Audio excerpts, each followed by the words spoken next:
Buat teman-temanku yang baru gabung, bisa cek di playlist untuk urutan videonya, dan bisa juga cek di playlist untuk judul barunya. Bab 5512, Teknik Abadi Sempurna. Ratusan bagian kecil dari baju besi tulang terbang kembali ke dalam formasi susunan dunia Yin dan berkumpul kembali. Kemudian, seorang ahli Raja Abadi dari kosmos besar kerangka membantunya menyembuhkan diri. Kita menang. Di pihak alam yang, semua orang sangat gembira. Dia mengira tak seorang pun mampu mengalahkan kerangka ungu emas itu, tetapi dia tidak menyangka Lu Ye mampu mengalahkannya. Di sisi dunia bawah, banyak orang yang memasang ekspresi muram. Bahkan kerangka ungu emas pun telah dikalahkan. Siapa lagi yang bisa mengalahkan Lu Ye? Tentu saja, mereka juga bisa melihat kelemahan Lu Ye. Selama mereka bisa menekan Lu Ye dalam hal kecepatan, tidak akan sulit bagi mereka untuk menang. Namun, lebih mudah diucapkan daripada dilakukan untuk menekan Lu Ye dalam hal kecepatan. Kerangka ungu emas itu menggunakan resonansi tulang jiwa dan kekuatan untuk menghancurkan kehampaan. Kecepatannya sudah sangat menakjubkan. Hampir mustahil untuk menemukan makhluk abadi sejati dua perubahan yang lebih cepat dari kerangka ungu emas itu, apalagi untuk menekan Lu Ye. Menjijikkan. Banyak makhluk Dao abadi di dunia bawah menggeram karena tidak senang. Untuk tantangan ini, mereka telah membuat persiapan yang cukup. Orang-orang terkuat dari semua tingkatan telah dipindahkan. Ia mengira bahwa ia pasti akan menang. Meskipun Luming adalah variabel di alam abadi sejati wujud pertama, alam abadi sejati wujud kedua seharusnya stabil dengan kekuatan kerangka ungu emas. Dia tidak menyangka alam yang akan menghasilkan seorang Lu Ye. Dengan cara ini, bukankah alam yang akan menang dua kali berturut-turut? Aku akan membunuhnya. Pada akhirnya, dunia bawah tidak bersedia dan pakar lainnya pun keluar. Ahli ini sangat kuat dan memiliki kecepatan yang luar biasa. Sayangnya, dia bukan tandingan Lu Ye. Serangannya yang terus-menerus gagal mengenai Lu Ye, dan Lu Ye memanfaatkan kesempatan itu untuk melakukan serangan balik. Dengan satu serangan, dantiannya tertembus dan jiwanya yang abadi hancur. Orang ini tidak memiliki kekuatan hidup yang mengerikan seperti kerangka ungu emas. Pada titik ini, dunia bawah telah mengakui kekalahan, dan alam yang telah memperoleh dua kemenangan berturut-turut. Berikutnya, tibalah waktunya pertarungan antara tiga makhluk abadi sejati. Kali ini, giliran alam yang pertama kali mengirimkan seseorang. Seorang pemuda berkulit keemasan berjalan keluar. Begitu dia tiba, dia berubah menjadi seekor semut yang panjangnya beberapa meter. Itu dia, Yi Yang, cucu dari Raja Semut. Seseorang mengenali orang ini. Ia adalah cucu dari Raja Semut, seorang ahli dari alam semesta serangga abadi. Konon katanya ia adalah putra dari seorang Raja Abadi. Ayahnya tidak menjadi Raja Surgawi setelah ia lahir. Ia lahir setelah ayahnya menjadi Raja Surgawi.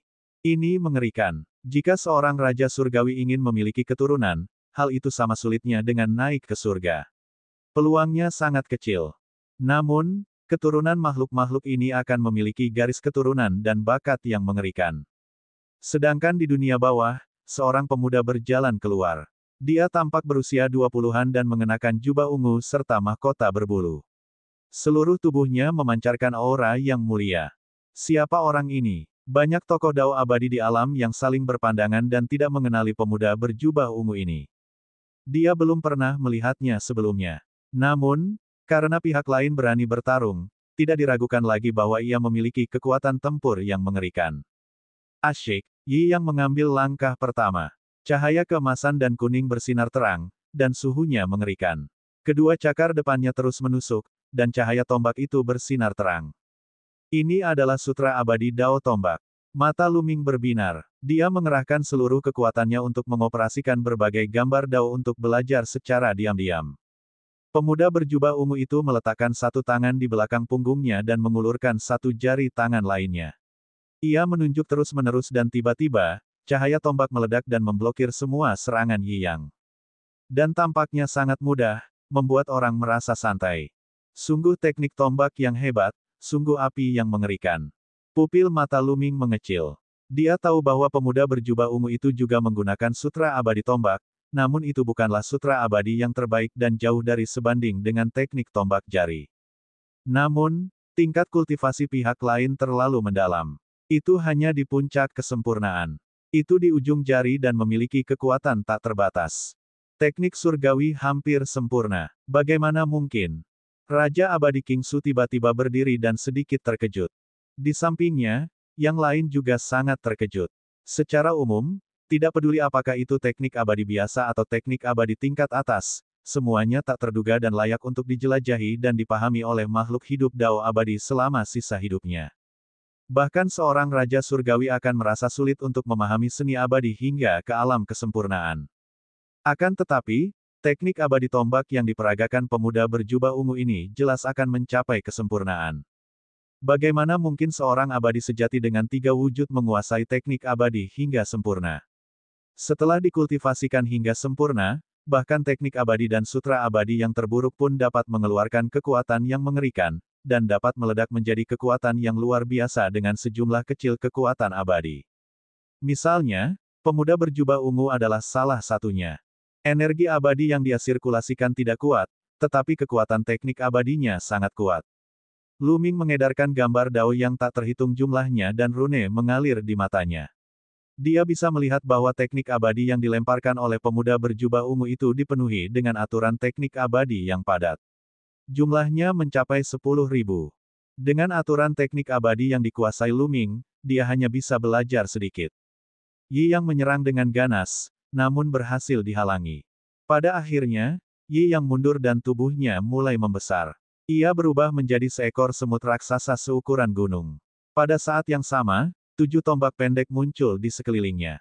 Itu adalah satu set lengkap senjata abadi. Tombak pendek melesat keluar dan menusuk pemuda berjubah ungu itu. Tubuh besar Yi Yang melintasi langit berbintang dan cakarnya yang besar, yang seperti pisau dan tombak, menyerang pemuda berjubah ungu itu. Dia mencoba mengalahkan pemuda berjubah ungu dengan kekuatannya yang dahsyat. Yi Yang juga bisa melihat bahwa lawannya telah mengembangkan teknik abadi ke tingkat yang luar biasa. Dalam hal teknik abadi, dia terlalu jauh tertinggal dan bukan tandingannya. Tatapan mata pemuda berjubah ungu itu acuh tak acuh. Dengan sedikit kilatan, tubuhnya seperti cahaya yang melayang dan bayangan yang lewat, menghindari semua serangan Yi Yang. Begitu cepat, itu adalah teknik abadi yang lain. Semua orang terkejut. Apa yang baru saja dilakukan oleh pemuda berjubah ungu itu jelas merupakan teknik kecepatan surgawi. Teknik itu tidak terlalu maju, tetapi telah dikembangkan ke tingkat yang luar biasa dan hampir sempurna.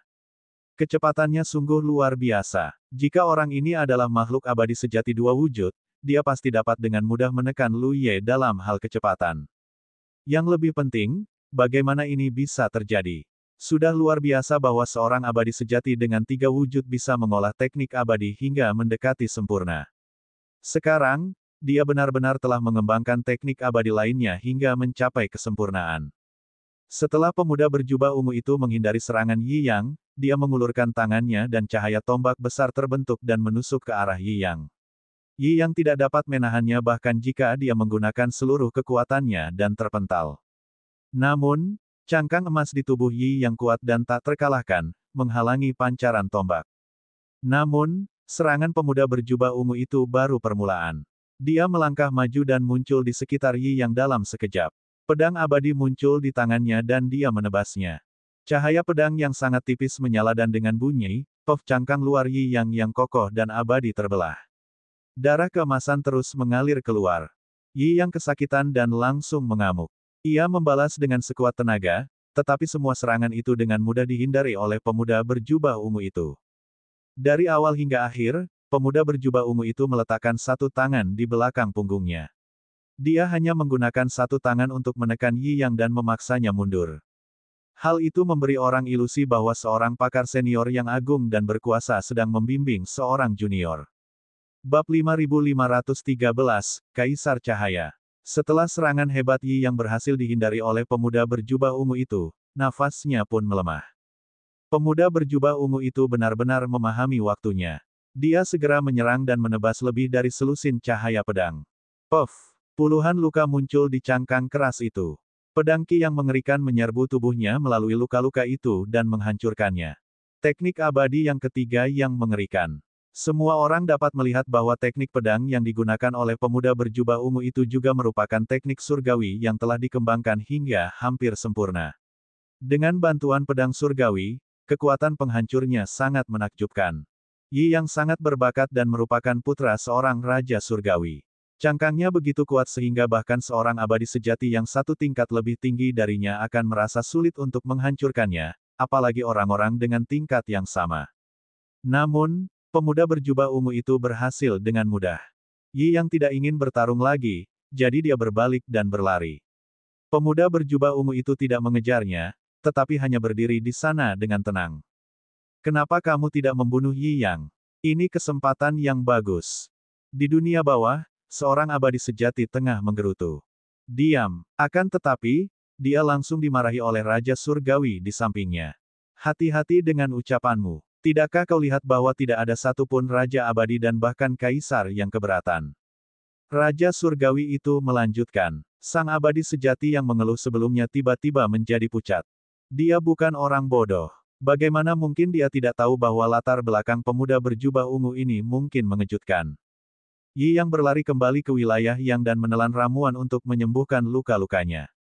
Di atas istana Raja Semut, para kaisar, setengah tingkat alam semesta semuanya menatap pemuda berjubah ungu dengan ekspresi serius. Menurutku dia mirip seseorang, kata Yang Maha Kuasa tingkat alam semesta setengah langkah. Memang sangat mirip. Apakah dia berhasil? Sosok perkasa lainnya tampak bingung. Mari kita tunggu dan lihat. Tapi itu cukup dekat. 3 bentuk keabadian sejati. Bagaimana mungkin dia bisa mengolah begitu banyak teknik keabadian hingga mendekati kesempurnaan? Kata Raja Semut. Pemuda berjubah ungu itu berdiri diam di tengah arena dengan satu tangan di belakang punggungnya. Dia tidak berbicara tetapi semua orang tahu bahwa dia sedang menunggu para ahli alam yang untuk bertarung. Aku akan pergi menemuinya. Di sampingnya, kereta terbang itu berdiri. Kereta terbang senior, aku khawatir kamu tidak. Lu Ming ingin menghentikannya karena pemuda berjubah ungu itu sangat kuat. Meskipun belati terbang itu kuat, itu jelas bukan tandingannya. Orang ini tampaknya tidak memiliki niat membunuh. Jika dia ingin membunuh Yi yang tadi, Yi yang pasti tidak akan bisa melarikan diri. Orang ini tidak terduga. Aku bisa menggunakannya untuk melatih diriku. Fei Yao berkata dengan tenang sambil menatap dengan penuh tekad. Dia melangkah maju dan menghampiri pemuda berjubah ungu itu. Keduanya mulai bertarung. Kereta terbang itu sangat kuat. Dalam pertempuran tingkat yang sama, ia tidak akan lebih lemah dari Hun Ling yang menyerang dengan seluruh kekuatannya. Akan tetapi, ia masih belum sebanding dengan pemuda berjubah ungu itu. Setiap gerakan pemuda berjubah ungu itu dipenuhi dengan teknik-teknik surgawi, seolah-olah itu adalah hal yang alami. Lu Ming memusatkan pandangannya pada pemuda berjubah ungu itu dan mengaktifkan sutra abadi Dao yang tak terhitung jumlahnya secara ekstrim. Rune di matanya berkedip terus-menerus dan berubah terus-menerus. Menakjubkan, ini terlalu menakjubkan. Jadi, teknik abadi dapat dioperasikan dengan cara ini.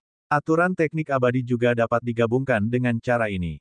Semakin Lu Ming menatapnya, semakin terkejut dia. Semakin dia menatap pemuda berjubah ungu itu, semakin dia merasa bahwa dia menakutkan. Penggunaan teknik surgawi orang ini benar-benar telah mencapai alam yang tak terbayangkan. Terlebih lagi, Lu Ming telah membuat penemuan besar. Saat dia menyaksikan pemuda berjubah ungu itu menggunakan teknik abadi, kecepatan pemahamannya terhadap aturan nomologis teknik abadi meningkat secara dramatis. Dulu, Lu Ming tampak menjelajah sendiri. Sekarang, dia tiba-tiba punya referensi. Lu Ming awalnya telah memahami lebih dari 8.000 aturan teknik abadi. Dia harus menghabiskan banyak energi untuk memahami masing-masing. Tapi sekarang, dalam sekejap mata, hukum teknik abadi dipahami dan diintegrasikan ke dalam gambaran Dao yang tak terhitung jumlahnya. Jumlah teknik dan hukum abadi dalam diagram Dao yang tak terhitung jumlahnya meningkat dengan cepat. 1, 2, 3, 4, 5. Hanya dalam waktu 1 menit, jumlah aturan seni abadi baru yang dipahami Lu Ming telah meningkat lebih dari 500. Pada saat ini, kereta terbang itu akhirnya tidak dapat menandingi mereka. Kereta itu mundur dengan luka-luka dan melarikan diri kembali ke formasi alam Yang. Pemuda berjubah ungu itu masih berdiri di sana dengan tenang dan tidak menghentikan mereka. Seolah-olah master seperti Fei Yao dan Yi yang tidak layak dibunuh. Setelah kereta terbang itu kembali, ia duduk bersila dan mulai mengatur pernapasannya. Ketika orang-orang di sekitar melihat kereta terbang itu, mata mereka dipenuhi dengan kesungguhan. Meskipun Fei Yao telah dikalahkan, kekuatan yang ditunjukkannya sangat menakjubkan. Dia tidak lebih lemah dari Yi Yang, putra seorang raja surgawi. Para ahli yang mengerikan itu muncul satu demi satu di alam semesta yang sunyi. Sungguh mengejutkan dan sulit bagi seseorang untuk tetap tenang. Namun, Lu Ming tahu betul bahwa ini bukanlah kondisi kehidupan jiwa dan belati terbang yang terkuat. Tepatnya, mereka belum mencapai kondisi terkuatnya. Hanya butuh puluhan ribu tahun sejak jiwa, kehidupan, dan kereta terbang menjadi abadi. Puluhan ribu tahun terlalu singkat bagi makhluk hidup Dao yang abadi. Dalam kurun waktu sesingkat itu, mereka tidak mungkin mampu mengolah kitab suci abadi dan teknik abadi ke tingkat tinggi. Dibandingkan dengan ahli tingkat keabadian sejati lainnya yang pergerakannya diukur dalam tahun bintang, perbedaannya terlalu besar. Ini juga merupakan kelemahan umum Tang Feng dan Lu Ming. Mereka belum lama berkultivasi dan seni serta teknik abadi mereka belum cukup matang. Kekuatan tempur mereka masih jauh dari mencapai puncaknya. Mereka hanya bisa menggunakan bakat mereka untuk menutup kesenjangan antara mereka dan orang lain. Lu Ming masih baik-baik saja. Dia memiliki kitab suci Dao yang tak terhitung jumlahnya. Selama dia fokus untuk memahami kitab suci Dao yang tak terhitung jumlahnya dan menguasainya, seni abadi dan kitab suci abadi lainnya secara alami akan ikut berperan. Mereka akan mampu mengerahkan kekuatan yang kuat dan dia tidak perlu menghabiskan banyak upaya untuk memahaminya. Melihat pemuda berjubah ungu itu tidak memiliki niat membunuh, orang-orang dari alam yang menjadi jauh lebih berani. Selanjutnya, beberapa ahli lainnya keluar untuk bertarung. Orang-orang ini semuanya adalah ahli tingkat atas di antara tiga makhluk abadi sejati. Beberapa dari mereka berasal dari kosmos besar kekacauan, beberapa dari kosmos besar jiwa surgawi, dan beberapa dari kosmos besar laut gunung. Orang-orang itu semuanya dengan mudah dikalahkan oleh pemuda berjubah ungu. Dari awal hingga akhir, pemuda berjubah ungu itu hanya menggunakan beberapa teknik abadi dan tidak menggunakan banyak kekuatan sama sekali. Apakah sudah dikonfirmasi? Tidak salah lagi. Orang ini adalah Kaisar Ming. Raja semut dan makhluk lain yang setengah langkah memasuki alam semesta memiliki ekspresi serius. Kaisar Ming berasal dari kosmos besar darah gelap dunia bawah dan merupakan eksistensi setengah langkah tingkat alam semesta. Lebih jauh lagi, seorang alam semesta setengah langkah dianggap sebagai pakar tingkat atas dan dikenal sebagai salah satu pusat kekuatan terkuat di bawah alam semesta tingkat tersebut. Konon, Kaisar Ming telah berkali-kali gagal dalam upayanya untuk menembus alam semesta, tetapi dia tidak mati. Ini sungguh mengejutkan. Seorang penguasa alam semesta setengah langkah berseru. Terdapat lautan luas di antara puncak Raja Abadi dan tingkat alam semesta, dan tingkat alam semesta setengah langkah hanyalah sebuah pulau di tengah lautan luas yang digunakan untuk menyangga dan mengumpulkan kekuatan. Akan tetapi, masih ada jalan panjang yang harus ditempuh sebelum ia dapat mencapai tingkat alam semesta. Sangat berbahaya bagi alam semesta setengah langkah untuk menerobos ke tingkat alam semesta. Seseorang bisa mati karena kelelahan di tengah jalan. Dalam sejarah, telah banyak alam semesta setengah langkah yang jatuh untuk menerobos ke tingkat alam semesta. Adapun Kaisar Ming, sungguh tidak dapat dipercaya bahwa dia berhasil menerobos tingkat alam semesta beberapa kali tanpa mati. Kudengar Kaisar Ming tahu bahwa akan sulit baginya untuk mencapai tingkat alam semesta, jadi dia ingin bereinkarnasi dan menerobos belenggu. Namun, lebih mudah diucapkan daripada dilakukan bagi alam semesta setengah langkah untuk bereinkarnasi dengan sukses. Sepertinya dia benar-benar berhasil. Raja Semut berkata dengan suara yang dalam, dengan sedikit rasa iri di kedalaman matanya.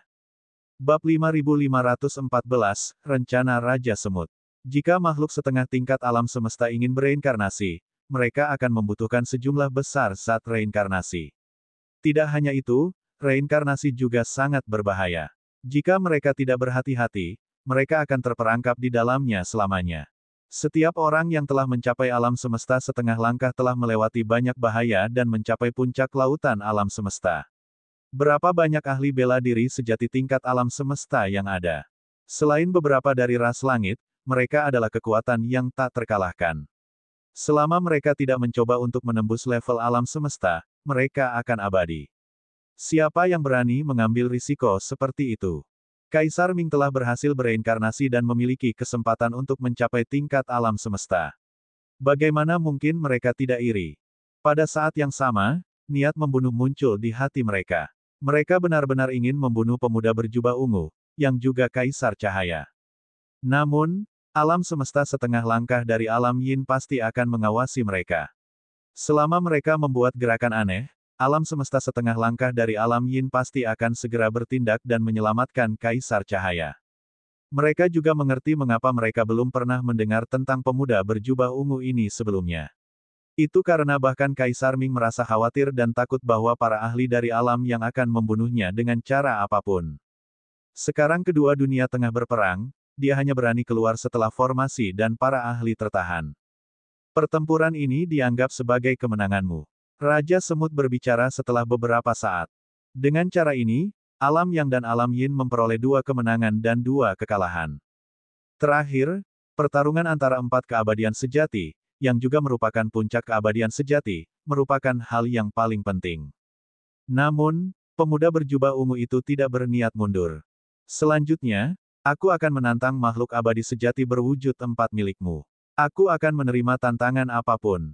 Suara pemuda berjubah ungu itu bergema di seluruh area. Apa, orang ini ingin menantang makhluk abadi sejati bentuk keempat pada bentuk ketiga? Banyak orang terkejut. Sangat sulit bagi para kultivator alam abadi sejati untuk melintasi alam dan bertarung. Meskipun demikian, sejumlah kecil pakar terkemuka masih mampu melakukannya. Namun, itu hanya berlaku untuk master biasa. Sekarang, pemuda berjubah ungu itu akan menantang seorang master transformasi keempat dengan transformasi ketiganya.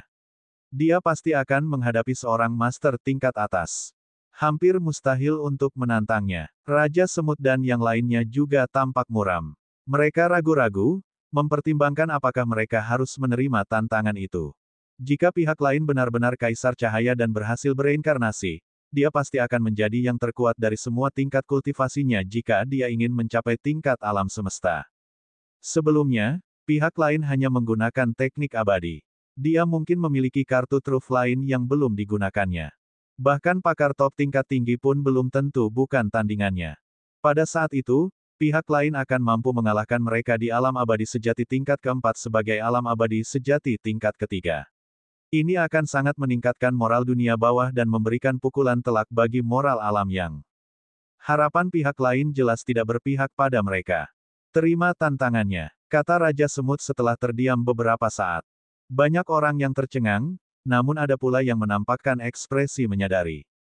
Mengapa kamu menerima tantangannya? Tidak peduli kita menang atau kalah, itu tidak baik untuk kita.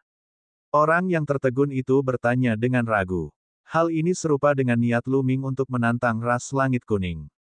Jika mereka menang, orang lain akan menganggap itu biasa saja, tetapi jika mereka kalah, pukulannya akan sangat besar.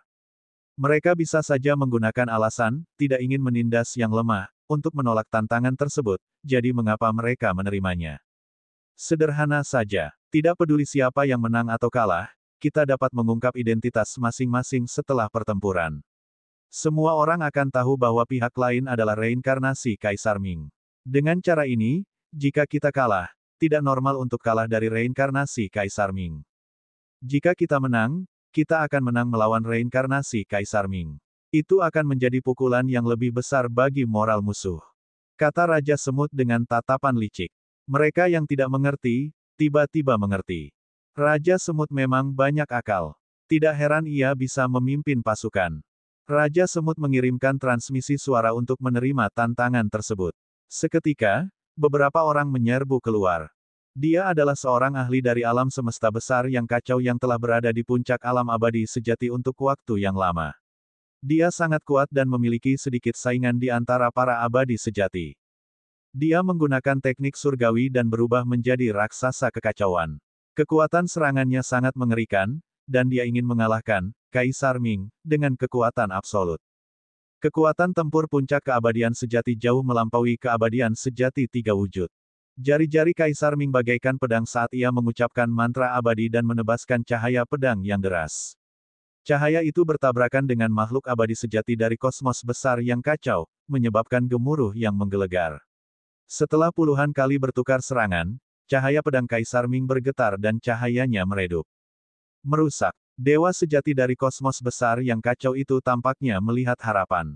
Sambil meraung, ia mengintensifkan serangannya dalam upaya untuk mengalahkan Kaisar Ming dalam satu pukulan. Namun, pada saat ini, mata Kaisar Ming sedikit menyipit, dan kekuatan yang mengerikan meletus. Sinar pedang tiba-tiba melebar dan menyerbu melawan momentum. Itu menerobos serangan abadi sejati dari kosmos besar yang kacau dalam satu gerakan dan menebas titik vital pihak lain. Dewa abadi yang sempurna dari kekacauan kosmos besar itu mundur dengan cepat. Luka yang dalam muncul di tubuhnya, dan ekspresinya jelek. Dia tidak tahu kalau pihak lain itu adalah Kaisar Cahaya, tetapi dia tahu betul kalau pihak lain itu telah menyembunyikan kekuatannya. Ketika mereka bertarung sebelumnya, orang ini tidak menggunakan banyak kekuatan. Dia hanya menggunakan teknik abadi yang sangat kuat untuk melawan lawannya. Baru saja, kekuatan yang dikeluarkan lawannya sangat mengejutkan. Domain Primal Chaos, tubuh emas Primal Chaos yang tak terkalahkan. Dewa abadi yang sempurna dari alam semesta besar yang kacau mengeluarkan raungan panjang dan menggunakan dua teknik abadi yang mengerikan. Dalam kehampaan yang kacau di kejauhan, Ki yang kacau terus-menerus ditarik untuk memperkuat tubuhnya. Tubuhnya menyusut, tetapi memancarkan kilau keemasan, seolah-olah dia mengenakan baju zirah keos. Dia memegang pedang abadi yang besar di tangannya dan menyerang Kaisar Ming. Dia harus mengakui bahwa makhluk abadi sejati dari kosmos besar yang kacau ini sangat kuat. Makhluk abadi sejati dengan level yang sama mungkin bukan tandingannya. Namun, Kaisar Ming terlalu menakjubkan. Hal utama adalah bahwa ia pernah menduduki posisi tinggi di masa lalu. Wilayah kekuasaannya terlalu tinggi, dan pemahamannya tentang seni abadi dan kitab suci abadi telah mencapai wilayah yang tak terduga. Selanjutnya, setelah reinkarnasi, pengembangan kekuatannya sendiri hampir mencapai batas. Kekuatan tempurnya luar biasa kuat. Tubuhnya dipenuhi dengan energi abadi berwarna ungu. Dengan pedang Dao Sutra abadi di tangan kirinya dan tombak Dao teknik abadi di tangan kanannya, ia melemparkan keduanya pada saat yang sama untuk melawan para dewa sejati dari alam semesta yang kacau. Dalam sekejap mata, keduanya bertukar lebih dari selusin gerakan. Setelah lebih dari selusin gerakan, makhluk abadi sejati dari alam semesta yang kacau balau itu tidak sebanding dengan lawannya. Ia mundur dan tubuhnya hampir terpotong menjadi dua. Para dewa yang disempurnakan dari kosmos besar yang kacau memiliki ekspresi buruk di wajah mereka, tetapi mereka tidak tinggal lebih lama lagi. Mereka dengan cepat mundur kembali ke formasi alam yang. Dia telah meningkatkan kekuatan tempurnya hingga maksimal, tetapi dia masih belum sebanding dengan lawannya. Dia tahu betul bahwa tidak perlu melanjutkan pertempuran. Selain Raja Semut dan beberapa orang lain dari alam yang memasuki arena dengan ekspresi cemberut, orang-orang lainnya dari alam yang memiliki ekspresi yang sangat tidak sedap dipandang. Mereka tidak tahu identitas Kaisar Cahaya. Sekarang setelah dia mengalahkan lawan yang lebih kuat dengan basis kultivasi yang lebih rendah, itu merupakan pukulan besar bagi mereka. Namun, Luming memiliki perasaan campur aduk. Itu karena dia telah memperoleh beberapa keuntungan. Dia telah mengoperasikan sutra abadi Dao yang tak terhitung jumlahnya dengan sekuat tenaga dan memahami aturan-aturan teknik abadi dengan bantuan Kaisar Ming. Sejak Kaisar Ming bergerak, dia telah memahami lebih dari 2000 aturan teknik abadi. Oleh karena itu, jauh di dalam hatinya, dia masih berharap Kaisar Ming akan bertahan selama mungkin. Berapa banyak waktu yang akan dihematnya? Aku akan melawan dia. Pada saat itu, orang lain bergegas keluar. Lelaki itu tampak sangat muda, baru berusia 20-an. Ada gambar gunung dan lautan yang dilukis di jubahnya. Bab 5515, Ki untuk membersihkan udara. Pemuda ini datang dari pegunungan Laut Kosmos yang agung. Alam semesta besar Laut Pegunungan menduduki peringkat kelima di antara alam semesta besar yang. Itu adalah alam semesta besar dengan fondasi yang sangat kuat. Pemuda itu juga sangat kuat, tetapi pada akhirnya dia bukan tandingan Kaisar Ming. Keduanya saling bertukar puluhan jurus sebelum akhirnya kalah. Lalu, orang lain keluar dari kosmos agung Grand Pure.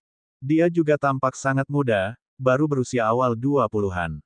Wajahnya bagaikan batu giok, tanpa debu atau kotoran, sangat sesuai dengan beberapa gagasan yang dimiliki manusia tentang dewa. Nama orang ini adalah Jing Heng yang sejati dan abadi. Pembersihan Ki. Dewa sejati Jing Heng bergerak, melancarkan serangan dahsyat sejak awal. Tubuhnya mulai memancarkan kabut hijau saat satu demi satu sosok terbang keluar dari dalam. Pada akhirnya, total 11 sosok terbang keluar. Bersama dengan tubuh aslinya, ada 12 dari mereka. Sosok yang terbang keluar hampir sama dengan tubuh aslinya, dan orang tidak dapat membedakannya. Sua sua sua. Kedua belas sosok itu menyerang Kaisar Ming secara bersamaan dan melancarkan segala macam serangan. 12 teknik abadi yang berbeda. Lu Ming terkejut. Ke-11 klon abadi sejati Jing Heng dan tubuh aslinya semuanya menggunakan teknik abadi, dan semuanya berbeda. Setiap klon menggunakan teknik abadi yang berbeda, dan itu sangat mengerikan. Sebenarnya itu adalah ki untuk memurnikan. Legenda mengatakan bahwa pada masa-masa awal, Yang Maha Murni Giok, dan Yang Maha Murni Tinggi memiliki hubungan yang sangat baik dan asal-usul yang dalam. Pada akhirnya, terjadi konflik dengan teknik ki untuk memurnikan yang abadi dan mereka berpisah. Pada akhirnya, teknik ki untuk memurnikan yang abadi jatuh ke tangan Yang Maha Murni. Benar sekali. Akan tetapi, kudengar bahwa teknik abadi, membelah ki, sangat sulit dikuasai.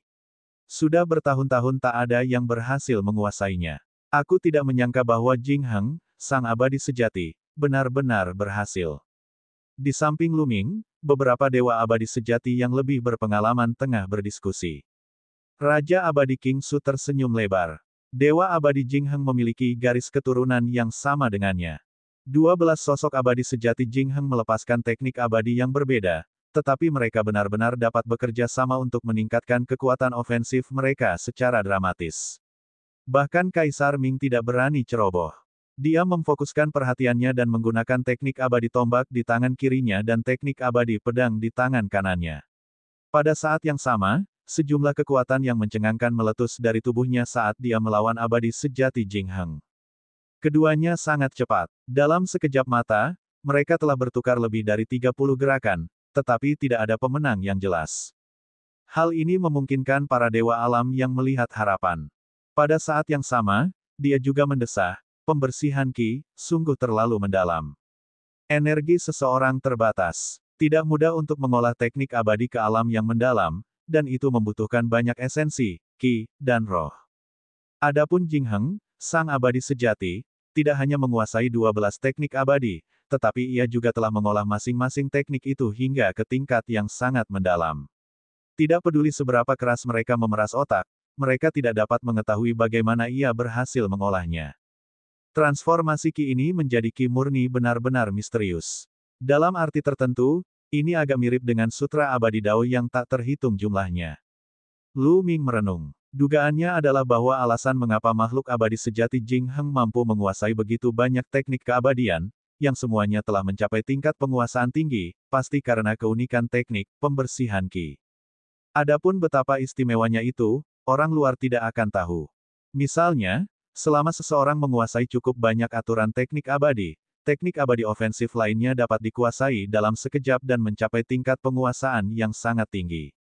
Yang lainnya tidak mengetahui cerita di dalamnya dan tidak dapat menemukan jawabannya, tidak peduli seberapa keras mereka berpikir. Di medan perang, keduanya masih bertukar pukulan. Kekuatan tempur Kaisar Ming tidak perlu diragukan lagi. Dia sangat kuat, tetapi kultivasinya masih satu tingkat lebih rendah. Selain itu, dia menghadapi para ahli top di puncak alam abadi sejati. Tidak akan mudah baginya untuk menang. Abadi sejati Jing Heng tidak hanya kuat dalam kemampuannya memurnikan ki-nya, energi abadinya juga tak tertandingi luasnya, dan dia telah memadukan sejumlah besar makna mendalam ke dalamnya. Lu Ming tentu saja senang melihat mereka berdua bertarung. Dia bisa menggunakan Kaisar Ming untuk memahami aturan teknik abadi. Setelah lebih dari 60 jurus, Lu Ming telah menguasai lebih dari 1000 aturan seni abadi. Jumlah aturan seni abadi yang dikuasai Lu Ming kini mencapai 11.000. Semakin banyak aturan yang dikuasai seseorang, semakin mudah pula untuk mempelajari teknik abadi dan sutra abadi secara diam-diam, dan semakin tinggi pula derajat penguasaannya. Lu Ming semakin menguasai dua teknik abadi yang digunakan Kaisar Ming. Ketika keduanya bertukar 80 jurus, Kaisar Ming tiba-tiba mundur dengan kecepatan tinggi. Saat dia mundur, sebuah tombak muncul di tangannya. Itu adalah senjata abadi. Dengan tombak di tangannya, aura Kaisar Ming berubah. Tombak itu bergetar, dan cahaya tombak yang membara meledak, menekan Jing Heng, sang dewa sejati. Sungguh hebat teknik abadi tombak. Lu Ming sangat terkejut. Teknik abadi tombak yang digunakan Kaisar Ming sekarang bukanlah yang sebelumnya. Itu adalah teknik yang berbeda, yang lebih kuat dan mendalam. Lu Ming bahkan melihat lebih dari 30.000 aturan teknik abadi di tombak Dao yang dilemparkan pihak lain. Ini jelas merupakan teknik abadi yang terbaik. Tidak kalah dengan teknik tombak jari atau kitab suci pedang pembantai bintang. Lebih jauh lagi, ia telah dikultivasikan hingga mencapai kesempurnaan, itulah sebabnya ada 30.000 aturan teknik abadi. 30.000 aturan teknik abadi. Konsep macam apa ini? Terlalu mengerikan. Perlu diketahui bahwa Sutra Abadi Dao yang tak terhitung jumlahnya berisi 108.000 jenis aturan teknik abadi, dan dikatakan mampu mendapatkan semua teknik abadi ofensif di dunia sekaligus. Terlebih lagi, penggunaan teknik oleh pihak lain terlalu mendalam. Hukum teknik abadi saling terkait dan bekerja sama dengan sempurna, memperlihatkan kekuatan teknik abadi secara ekstrim. Ini merupakan pukulan telak bagi Lu Ming. Pemahamannya terhadap aturan teknik abadi meningkat pesat, dan jumlah aturan teknik abadi yang dikuasainya juga meningkat pesat. Wajah abadi sejati Jing Heng tampak sangat muram. Kedua belah sosok itu menyerang dengan sekuat tenaga, melepaskan serangan terkuat mereka.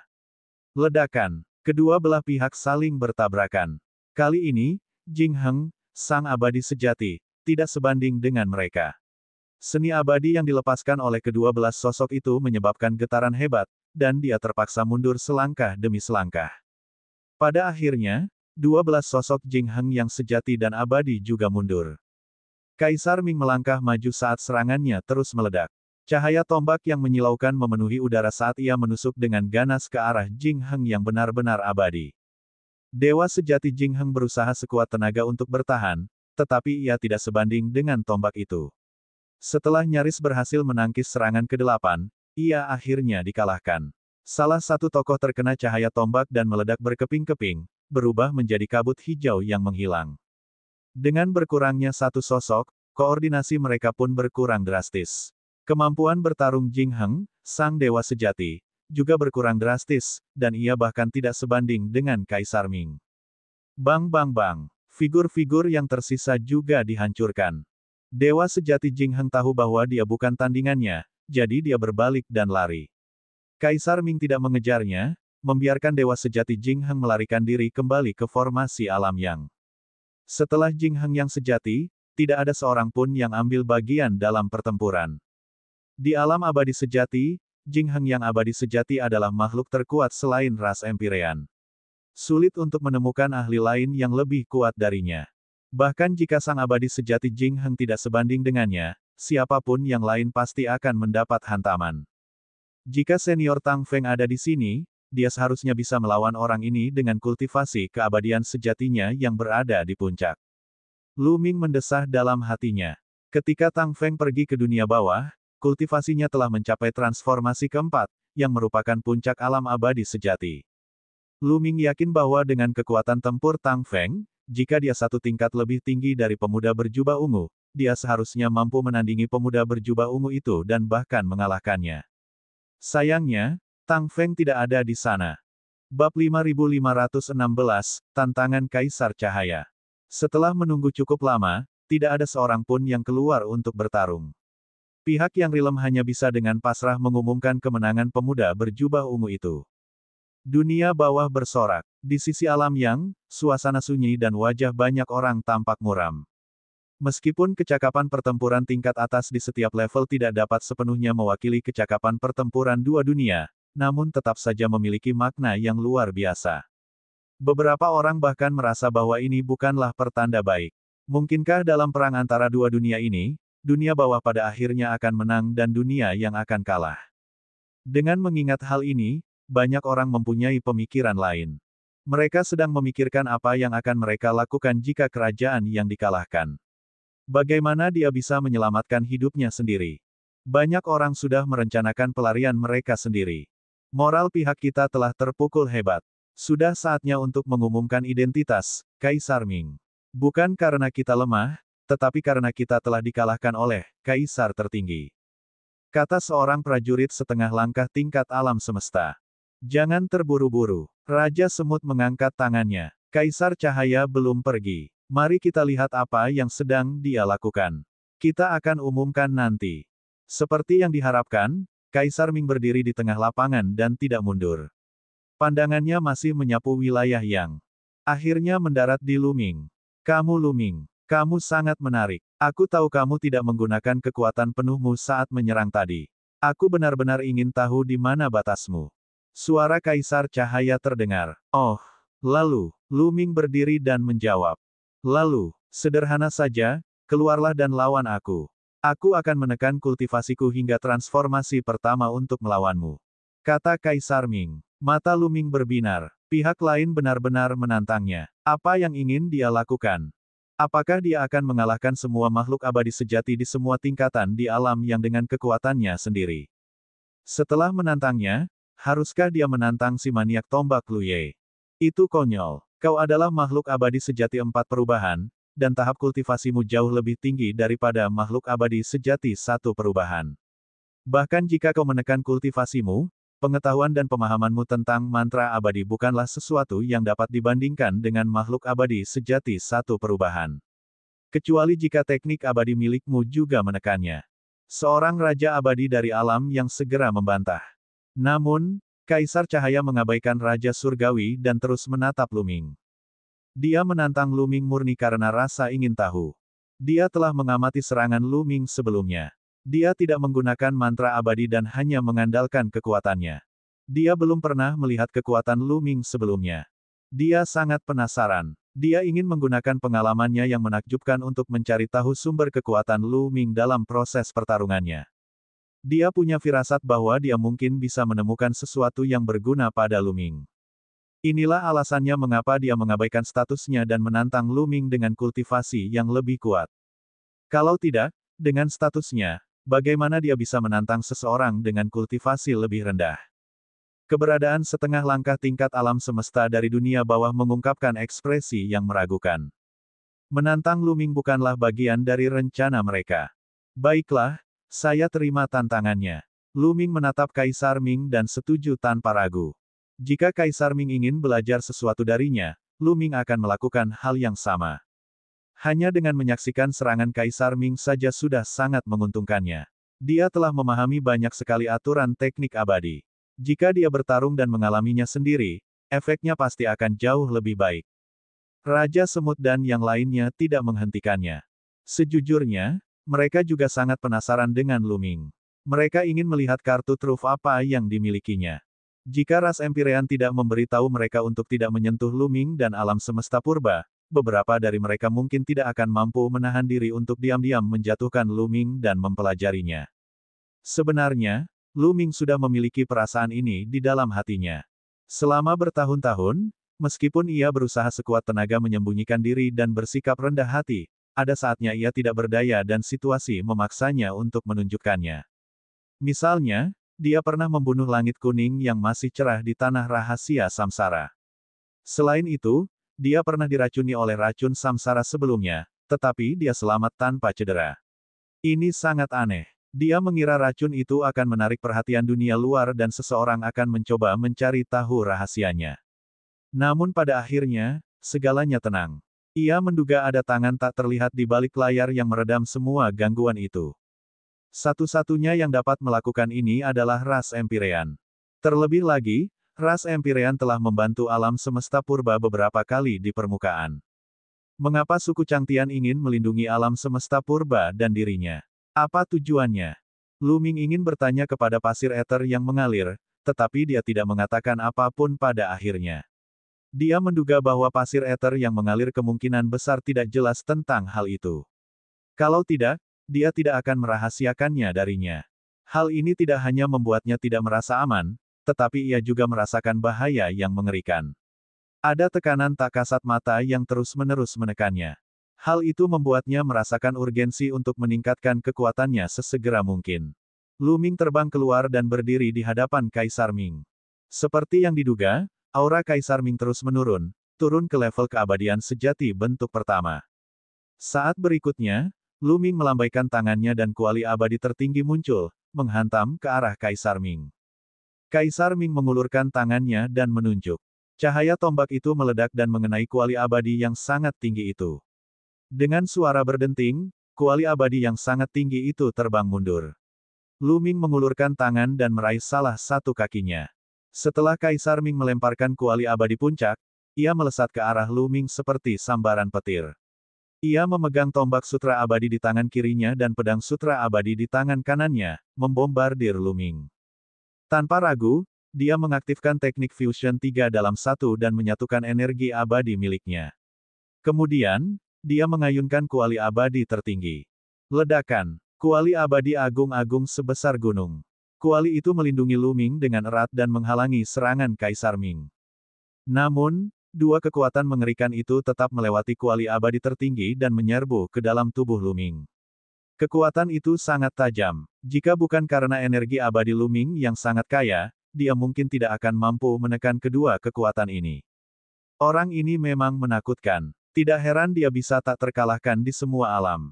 Tatapan mata Lu Ming tampak serius. Dalam pertarungan di level yang sama, bakat mengerikan 6 tingkatan dari ras surga jelas tidak sebaik orang ini. Saat Lu Ming tengah merenungkan segala macam pikirannya, serangan Kaisar Ming datang padanya seperti badai. Namun, Lu Ming hanya melambaikan kuali abadi untuk menghalanginya. Pada saat yang sama, ia mengedarkan sutra abadi Dao yang tak terhitung jumlahnya dengan sekuat tenaga untuk mengamati dan merasakan aturan teknik abadi pihak lain. Benar, dia tidak akan membiarkan pertempuran ini berakhir begitu cepat. Dia tidak akan melewatkan kesempatan langka seperti ini. Dia harus memanfaatkan kesempatan ini untuk memahami lebih banyak aturan teknik abadi. Berjuang dan mengalaminya sendiri, rasanya memang beda sekali. Dalam proses pertarungan, pemahaman Lu Ming terhadap aturan teknik abadi meningkat pesat. Itu lebih dari 5 kali lebih cepat daripada saat ia menonton sebagai penonton. Keduanya, satu menyerang dan satu bertahan, bertukar 100 gerakan dalam sekejap mata. Lu Ming juga telah memahami lebih dari 6.000 aturan seni abadi. Hukum teknik abadi dari diagram Dao yang tak terhitung jumlahnya di tubuhnya meningkat pada tingkat yang mengkhawatirkan, menjadi semakin kompleks dan mendalam. Kita harus tahu bahwa semakin jauh kita melangkah, semakin sulit untuk memahami aturan teknik abadi. Dalam waktu sesingkat itu, Lu Ming telah memahami lebih dari 6.000 aturan. Sungguh tidak dapat dipercaya. Sekarang, jumlah total aturan teknik abadi yang telah dikuasainya telah mencapai lebih dari 17.000. Hati Lu Ming dipenuhi rasa gembira. Bab 5517, selesai belajar, mulai melakukan serangan balik. Berapa banyak waktu yang bisa dihematnya jika dia bisa memahami begitu banyak aturan teknik abadi dalam waktu sesingkat itu. Pemahaman orang ini tentang kitab suci abadi dan teknik abadi, serta penggunaan teknik dan aturan abadi, telah mencapai tingkat yang luar biasa. Ini bukan sesuatu yang dapat dilakukan oleh seorang abadi sejati. Apakah orang ini reinkarnasi dari seorang Big Shot? Lu Ming menebak dalam hatinya. Kaisar Ming tidak pernah menyangka bahwa Lu Ming akan menguasai sutra abadi yang menantang surga seperti sutra abadi Dao yang tak terhitung jumlahnya. Dia dapat menggunakan Lu Ming untuk memahami aturan mantra abadi dan secara diam-diam mempelajari kitab suci abadi dan mantra abadi pada saat yang sama. Kalau dia tahu, dia mungkin akan muntah darah karena marah. Anak ini memang luar biasa. Dia benar-benar bisa mengeluarkan kekuatan seperti itu tanpa menggunakan teknik surgawi apapun. Aku khawatir dia belum mencapai batasnya. Mari kita tingkatkan kekuatan serangannya. Segala macam pikiran terlintas dalam benak Kaisar Ming. Energi surgawi Kaisar Ming semakin kuat. Tentu saja, ia masih mengendalikannya pada level makhluk abadi sejati tingkat pertama, tetapi ia hampir mencapai batas tubuhnya sendiri. Namun, semuanya diblokir oleh Lu Ming. Setelah beberapa lusin gerakan lagi, melihat bahwa ia masih tidak dapat mengalahkan Lu Ming, Kaisar Ming mengubah serangannya lagi. Sebuah senjata abadi, tombak panjang, muncul, dan ia menggunakan tombak tingkat atas sutra abadi Dao. Dia menggunakan teknik abadi tombak tingkat atas, dan kekuatan serangannya meningkat drastis. Lu Ming tidak dapat menahannya sekaligus. Dia hanya dapat mengaktifkan Trinitas secara ekstrim, yang memungkinkan daging, darah, dan jiwa dari ketiga tubuh menyatu. Baru pada saat itulah dia berhasil menahan serangan Kaisar Ming. Ketika Kaisar Ming mementaskan sutra abadi tombak, dia juga mementaskan seperangkat teknik gerakan abadi yang mendalam, yang secara alami dipahami hingga sempurna. Dengan gerakan tubuhnya yang ringan, dia tampak berubah menjadi ratusan sosok, mengelilingi Lu Ming dan melemparkan tombak sutra abadi untuk menyerangnya. Di segala arah, langit dipenuhi cahaya tombak. Hu. Lu Ming mengayunkan kuali abadi yang sangat tinggi itu dengan liar. Dengan dukungan kekuatannya yang mendominasi, kuali abadi yang sangat tinggi itu bagaikan perisai besar yang menjaga keempat arah dan menghalangi semua pancaran tombak yang datang dari segala arah. Klang klang klang. Terdengar ledakan dahsyat. Setiap saat, cahaya tombak dan kuali abadi tertinggi bertabrakan, menciptakan gelombang kejut yang mengerikan. Sambil menangkis serangan lawan, Lu Ming tentu saja tidak akan lupa menggunakan bantuan lawan untuk memahami aturan teknik abadi. Dia juga diam-diam mempelajari sutra abadi tombak lawan. Setelah pihak lain menggunakan sutra abadi tombak tingkat atas, pemahaman Lu Ming terhadap aturan teknik abadi menjadi lebih cepat. Begitu saja, mereka berdua saling bertukar ratusan jurus. Trinitas terkuat Lu Ming dapat bertahan selama sekitar 12 menit. 12 menit sudah cukup baginya untuk bertahan dalam pertempuran dengan ribuan gerakan. Lu Ming memahami lebih dari 8.000 aturan teknik abadi. Secara total, jumlah aturan teknik abadi dalam gambar Dao yang tak terhitung jumlahnya telah mencapai 25.000 yang mencengangkan. Kecepatan ini terlalu mengejutkan. Tentu saja, alasan utamanya adalah karena ia memiliki alam semesta setengah langkah sebagai partner tandingnya. Bagaimana mungkin orang lain memiliki kesempatan seperti itu? Misalnya, bagaimana mungkin Master Zhu Xuan memiliki kesempatan seperti itu? Tingkatan alam semesta setengah langkah adalah tingkatan yang tinggi dan perkasa, dan mereka sangat langka di seluruh lautan alam semesta. Mereka dapat dikatakan sebagai makhluk paling kuat di lautan alam semesta. Bagaimana bisa orang seperti itu menekan kultivasinya untuk menjadi sparring partner? Lebih jauh lagi, Kaisar Ming merupakan salah satu pusat kekuatan terkuat di lingkaran setengah langkah tingkat alam semesta. Keberadaan sebagai sparring partner seperti ini terlalu efektif. Setelah menguasai 25.000 di antaranya, penguasaan Lu Ming atas Sutra Pedang Xuanyuan telah mencapai taraf pencapaian yang luar biasa dan dia tidak jauh dari kesempurnaan. Adapun buku panduan Pedang Sembilan Awan, sudah hampir lengkap. Pada saat yang sama, Sutra Abadi Tombak tingkat atas milik Kaisar Ming juga dicuri. Sutra itu sangat mendalam, bahkan lebih mendalam daripada Sutra Pedang Xuanyuan. Aturan seni abadi yang dipahami Lu Ming kemudian semuanya didasarkan pada Sutra Tombak Abadi milik pihak lain. Oleh karena itu, sebagian besar aturan seni abadi yang dipahaminya berasal dari Sutra Tombak Abadi milik pihak lain. Mata Lu Ming berbinar. Dapat dikatakan bahwa kekuatan tempurnya telah meningkat pesat.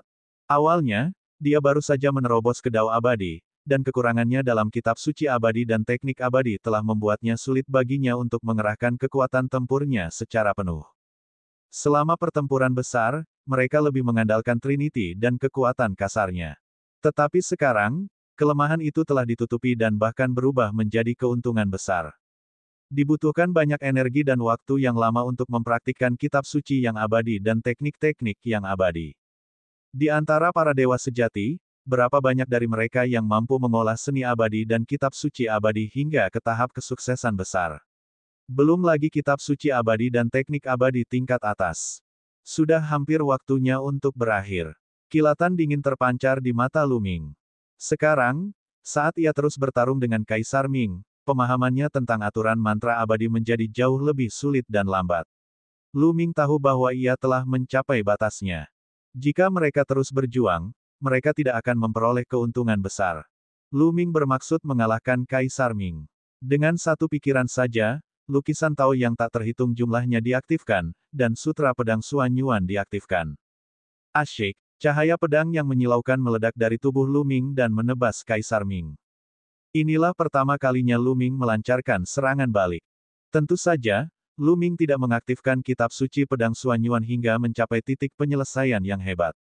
Dia tidak ingin menarik terlalu banyak perhatian.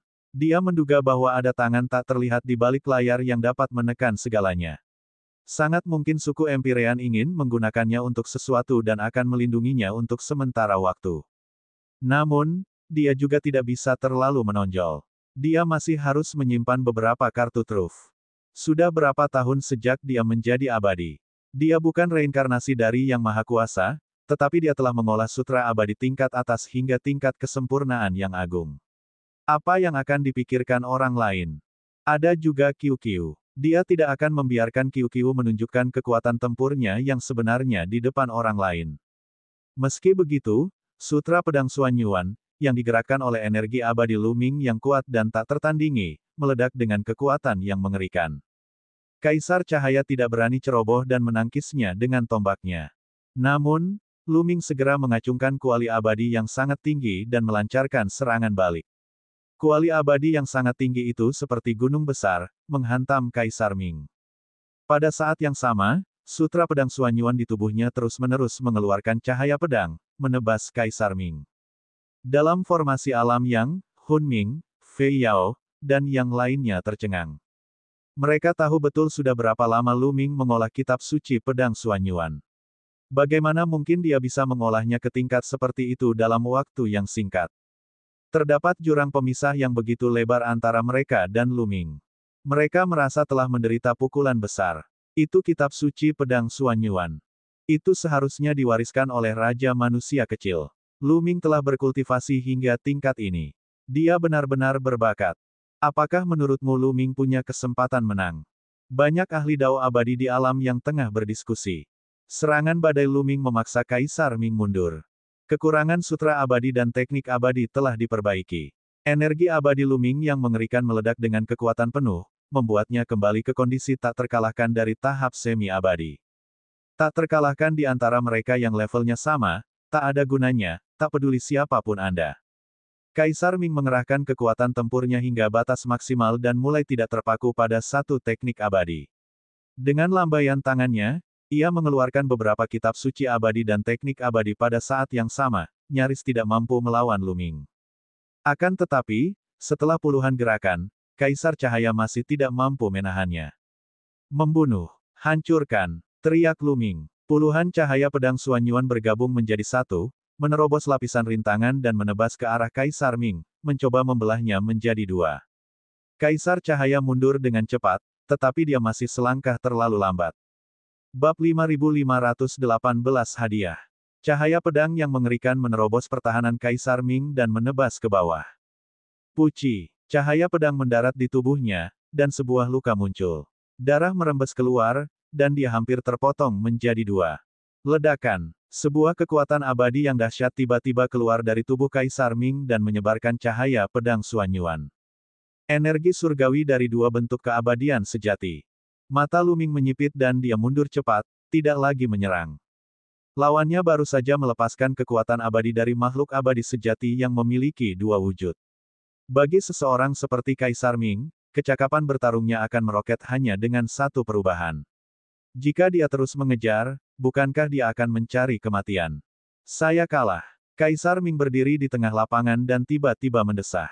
Mereka telah sepakat untuk menekan kultivasi mereka ke transformasi pertama untuk melawan Luming. Namun, pada saat kritis tadi, Kaisar Ming terancam dan secara naluriah meledak dengan kekuatan abadi dari transformasi kedua yang benar-benar abadi untuk mengalahkan cahaya pedang. Berdasarkan perjanjian, dia sudah kalah. Kita menang. Para ahli alam yang sangat gembira.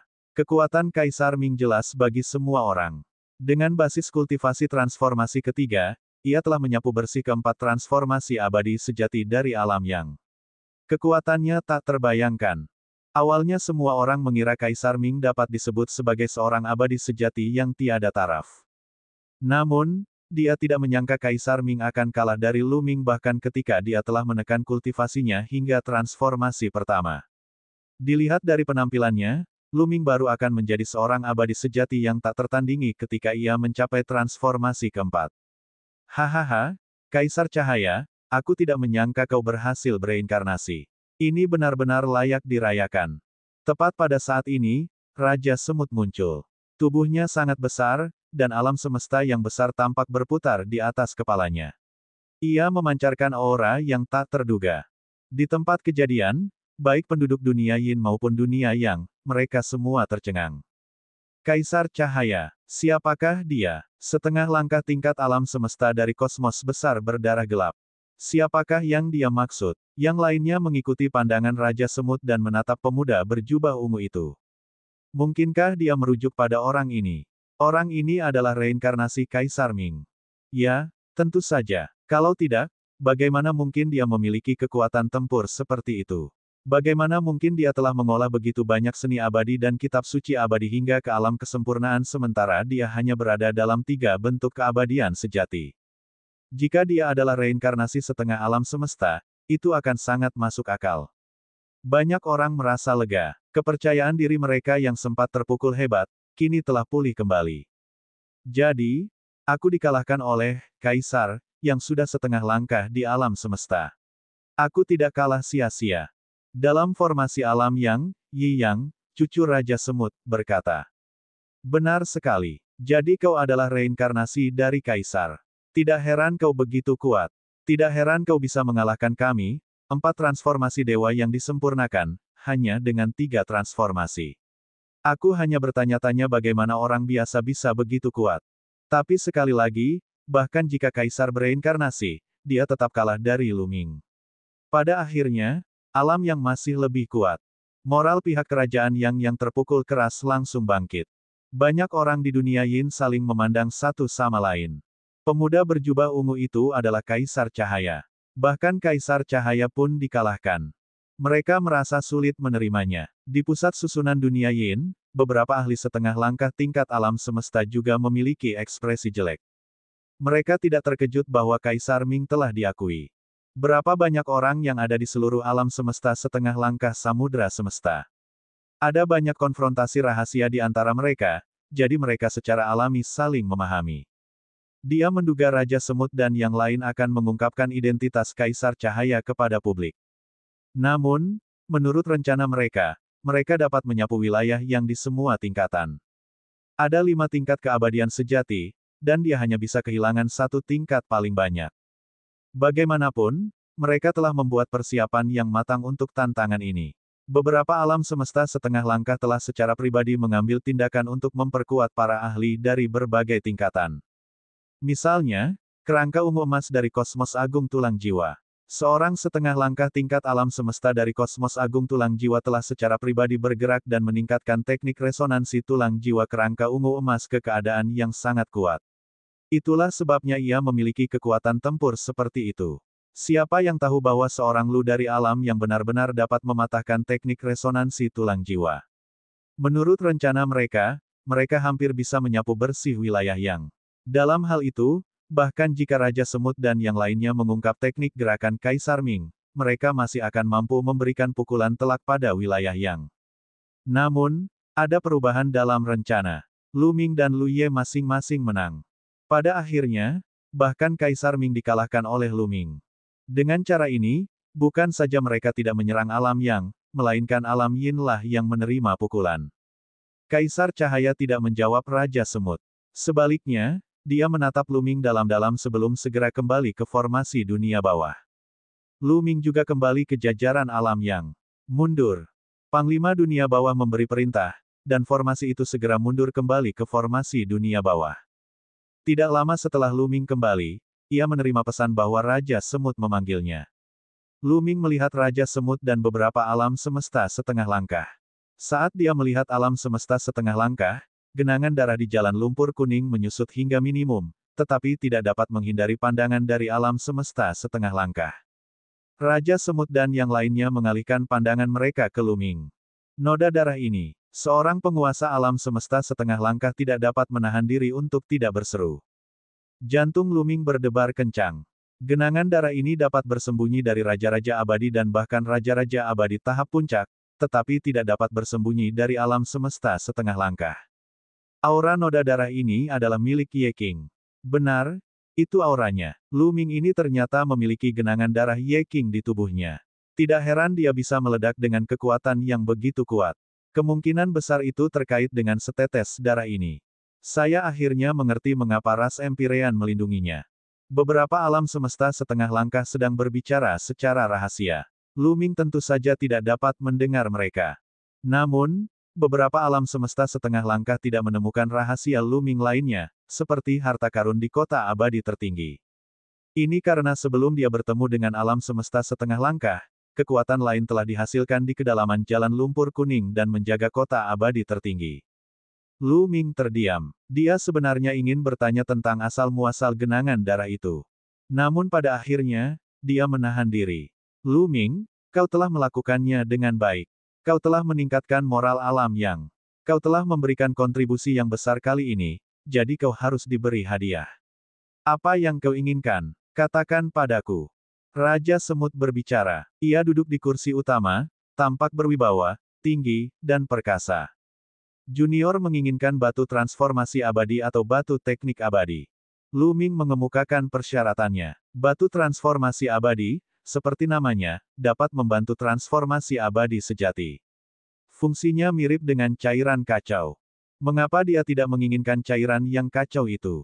Hal ini karena di alam abadi sejati, efek harta karun ini akan berkurang secara signifikan setelah digunakan sekali. Harta karun ini tidak akan bisa berubah sama sekali. Hal yang sama berlaku untuk pengobatan abadi. Inilah sebabnya Lu Ming menginginkan batu transformasi abadi.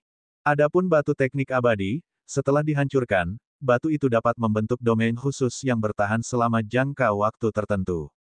Di domain ini, kecepatan memahami teknik abadi akan meningkat pesat. Kedua harta ini amat berharga di kalangan makhluk abadi sejati. Kedua harta karun ini merupakan sumber daya strategis bagi Istana Yang. Di antara semuanya, batu transformasi abadi sangatlah langka dan tidak mudah untuk mendapatkannya sekarang. Bagaimana dengan ini? Aku akan memberimu 20 batu teknik abadi, bagaimana menurutmu?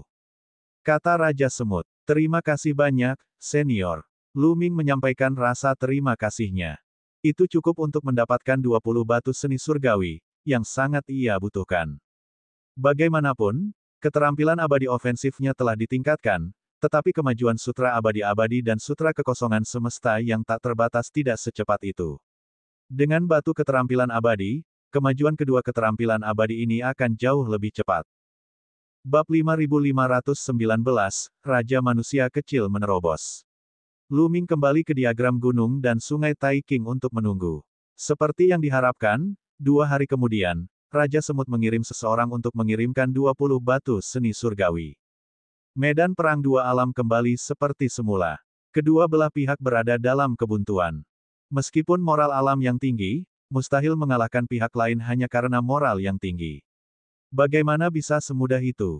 Ketika tidak ada perang, Lu Ming akan menghancurkan batu seni surgawi untuk dikultivasikan. Satu batu teknik abadi dapat menutupi area seluas beberapa mil dan bertahan selama 100 tahun. Lu Ming, Fei Yao, dan orang-orang dari jiwa dan kehidupan semuanya memahami seni abadi dan kitab suci abadi di area ini. Dengan bantuan batu teknik abadi, kecepatan orang awam memahami teknik abadi dan kitab suci abadi dapat ditingkatkan 10 kali lipat. Namun, Lu Ming, Fei Yao, dan Hun Ling bukanlah orang biasa. Oleh karena itu, batu seni surgawi lebih efektif bagi mereka. Kecepatan peningkatan mereka lebih dari 10 kali lipat. Dalam sekejap mata, beberapa ratus tahun telah berlalu. Kedua alam yin dan yang masih dalam kebuntuan. Mereka saling berkonfrontasi, dan kadang-kadang, pertempuran besar akan terjadi. Pada titik ini, tidak ada jalan keluar bagi alam yin dan yang. Pada titik ini, mustahil bagi kedua belah pihak untuk tidak bertarung. Misalnya, jika alam yang ingin berhenti bertempur dan beberapa ahli mundur, formasi tersebut tidak akan lengkap. Alam yin kemudian akan mengambil kesempatan untuk menyerang dan menghancurkan formasi tersebut. Setelah itu, mereka akan membunuh dan memasuki lautan alam semesta alam yang dan menghancurkan kosmos besar satu persatu. Dengan logika yang sama, jika seorang ahli dari alam yin mundur, alam yang juga akan memanfaatkan situasi tersebut untuk menyerang. Pada titik ini, dia tidak bisa mundur meskipun dia ingin. Dia hanya bisa terus bertarung dan mencari kesempatan untuk membunuh dengan satu pukulan dan menghancurkan formasi pihak lain. Ini ditakdirkan menjadi pertempuran yang panjang dan berlarut-larut. Suatu hari, Lu Ming tiba-tiba menerima kabar bahwa Raja Semut memanggilnya. Ketika dia tiba di istana Raja Semut, dia mendapati banyak orang telah berkumpul di sana. Semuanya, belum lama ini kami menerima berita bahwa dunia bawah mengirim tim yang diam-diam memasuki alam semesta yang kami melalui kekacauan purba. Mereka melancarkan serangan diam-diam ke kosmos agung bulan yang mistis, dan kosmos agung bulan yang mistis pun hancur. Jantung alam semesta direbut, dan hampir semua makhluk hidup di kosmos agung pun musnah. Kata Raja Semut dengan wajah muram. Wajah semua orang berubah dan hati mereka bergetar. Alam baka sama dengan alam yang. Mereka mengirim orang-orang dari kekacauan purba ke alam yang. Mereka bahkan menghancurkan kosmos yang besar. Kosmos agung bulan mistis tidaklah lemah. Meskipun tidak memiliki raja abadi, kosmos itu memiliki ahli abadi sejati di puncaknya. Bisa jadi ia menduduki peringkat 1000 teratas di kosmos besar alam yang. Kosmos yang begitu dahsyat itu sebenarnya telah hancur, bahkan jantung alam semesta telah direnggut. Jelaslah bahwa para ahli dari dunia bawah tidaklah lemah. Sebagian besar dari mereka berada di alam raja abadi. Dunia bawah menderita kekalahan dalam tantangan sebelumnya, dan moral mereka telah terpukul. Jelas mereka ingin menggunakan serangan diam-diam untuk menyerang balik dan merusak moral kita. Raja Semut melanjutkan, di permukaan, dalam pertempuran antara pasukan Dao Abadi, moral tidaklah terlalu penting, yang penting adalah kekuatan. Namun pada kenyataannya, moral masih sangat penting untuk perang yang luar biasa lamanya. Semangat kerjanya rendah, dan setelah waktu yang lama, mereka menjadi mudah tersinggung, kehilangan rasa percaya diri, menjadi curiga, dan melakukan kesalahan. Orang-orang dari dunia bawah jelas memiliki harta karun yang dapat mencegah ramalan, jadi sulit untuk mengetahui lokasi pasti mereka. Namun, saya yakin bahwa setelah menghancurkan kosmos agung bulan yang mistis, mereka terus masuk lebih dalam ke dalam kekacauan purba. Menurut arah yang mereka tuju, 9 kosmos agung mungkin diserang oleh mereka. Wyvern, 6 bahasa, kekacauan purba. Raja Semut menamai 9 kosmos agung secara berurutan, termasuk kosmos agung purba. Selama bertahun-tahun, seiring bertambahnya jumlah makhluk abadi sejati di alam semesta purba, kekuatan tempur teratas mereka juga menjadi lebih kuat. Peringkat alam semesta purba terus meningkat, dan telah lama memasuki 1000 teratas. Oleh karena itu, letak alam semesta purba lebih dekat ke samudera alam semesta yang daripada kosmos besar bulan yang mistis. Jika mereka terus menjelajah lebih jauh ke kosmos besar bulan yang mistis, alam semesta purba memang bisa diserang. Raja Semut Senior, dapatkah kamu memperkirakan kekuatan tim dunia bawah yang memasuki alam yang kali ini? Seseorang bertanya. Ini akan sangat sulit. Pihak lain telah bersembunyi dengan sangat baik, tetapi pasti ada Raja Abadi yang menjaganya. Selain itu, kami telah menemukan jejak aura kosmos besar yang jahat di sisa-sisa kosmos besar bulan yang mistis. Kemungkinan besar ada seorang ahli dari kosmos besar yang jahat di dalamnya. Segera kembali ke kosmos agungmu sendiri dan bergabunglah dengan para ahli Dao Abadi di kosmos agungmu untuk memperkuat pertahananmu. Selain itu, patroli lingkungan sekitar dan temukan jejak makhluk-makhluk dunia bawah sesegera mungkin. Aku akan mengirim para ahli untuk membantumu membunuh mereka. Kali ini, kita harus menangkap mereka semua sekaligus. Tidak ada waktu yang terbuang. Kita harus segera berangkat. Berangkat melalui lorong kekacauan. Kalian seharusnya dapat kembali ke kosmos agung kalian masing-masing dengan lebih cepat. Raja Semut memberi perintah. Luming dan para dewa sempurna lainnya dari 9 kosmos besar segera berangkat dan bergegas menuju kosmos besar masing-masing melalui lorong kekacauan. Ekspresi wajah Luming agak berat. Kalau di tim dunia Yin ada ahli dari alam semesta Yin yang jahat yang telah memasuki alam Yang, apakah langkah mereka selanjutnya adalah menyerang alam semesta purba? Lagi pula, kosmos besar yang jahat telah menjadi kekuatan penyerang utama selama perang di akhir era primordial. Manusia yang tak terhitung jumlahnya telah menjadi makanan bagi kosmos besar yang jahat. Dapat dikatakan bahwa kosmos besar yang jahat dan kosmos besar yang purba mempunyai perseteruan yang hebat dan tidak ingin kosmos besar yang purba bangkit. Akankah mereka menyerang alam semesta purba kali ini dan membunuhnya saat masih dalam tahap awal? Luming membacakan kitab suci kehampaan universal dan terbang menembus terowongan kekacauan dengan kecepatan yang mencengangkan. Pihak lain telah meninggalkan kekacauan purba. Bahkan jika mereka berangkat lebih awal, mereka pasti tidak akan secepat mereka. Kekacauan purba itu penuh dengan bahaya dan ketidakpastian. Tidak hanya tidak ada bahaya, tetapi mereka juga bergerak lebih cepat. Namun, alam semesta purba sekarang sangat jauh dari medan perang dua alam. Bahkan jika dia berjalan melalui terowongan kekacauan, Luming masih menghabiskan beberapa hari sebelum dia kembali ke alam semesta purba dan bertemu dengan Raja Manusia Kecil. Senior, kamu sudah berhasil. Luming bertanya, kegirangan. Raja Manusia Kecil saat ini memberi Luming perasaan bahwa beratnya bagaikan gunung surgawi dan tak terduga. Selain itu, Tubuh fisik Raja Manusia Suanyuan memancarkan jejak aura, tetapi itu cukup untuk memberi tekanan besar pada Lu Ming. Orang yang benar-benar abadi tidak akan melakukan hal sejauh ini.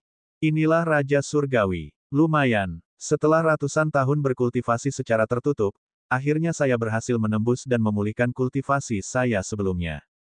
Raja manusia kecil itu mengangguk. Lu Ming sangat gembira. Ini hebat. Raja manusia kecil itu telah berhasil pada waktu yang tepat. Ada perbedaan besar antara kosmos besar dengan dan tanpa Raja Abadi. Ada puluhan ribu kosmos besar di alam yang, namun hanya ada 100 kosmos besar dengan Raja Abadi. Kosmos besar dengan Raja Abadi dapat dianggap sebagai kosmos besar tingkat tinggi.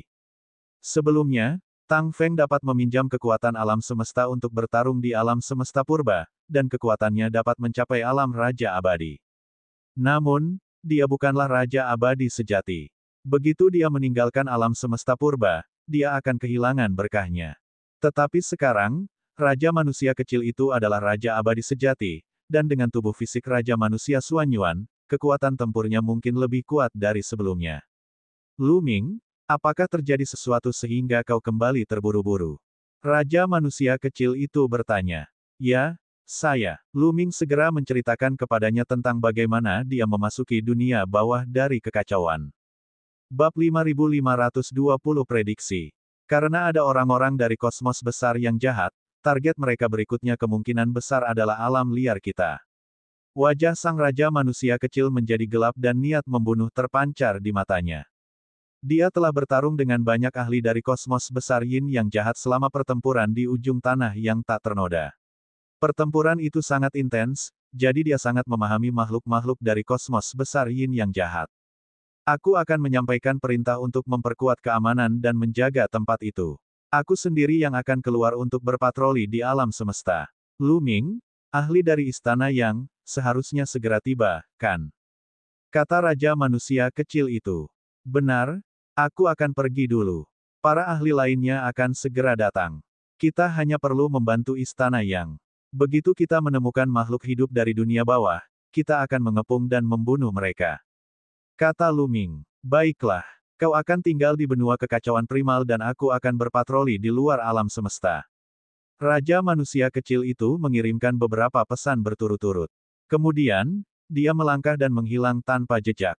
Lu Ming, lelaki tua dengan 3 kesadaran, dan beberapa dewa sejati lainnya meningkatkan kewaspadaan mereka di tanah yang tak ternoda.